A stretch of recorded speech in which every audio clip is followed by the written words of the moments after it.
84 valencianos residentes en el exterior han llegado a Valencia para disfrutar de las fallas a través del programa Avión Fallero. Llegan desde Estados Unidos, México, Argentina, Brasil, Venezuela y Uruguay gracias a este programa organizado por la Generalitat a través de los centros valencianos en el exterior, una iniciativa que este año celebra su 20º aniversario. El vicepresidente del Consell y conseller de Presidencia, José Císcar, y la fallera mayor de Valencia, Sandra Muñoz, han recibido a estos valencianos que un día tuvieron que marcharse de la comunidad. Trae a personas, a ciudadanos, a valencianos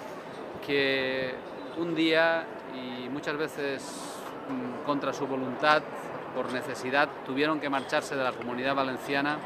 y que allí donde están han mantenido las tradiciones, las costumbres, la cultura de esta tierra, de esta comunidad, y que el gobierno valenciano desde el año 92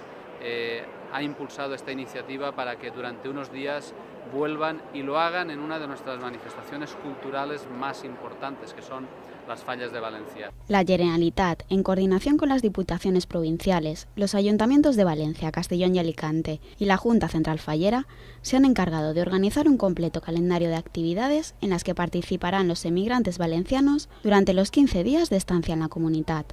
Van a estar viviendo intensamente las fallas, pero también en el programa hemos incluido otras actividades que no solamente es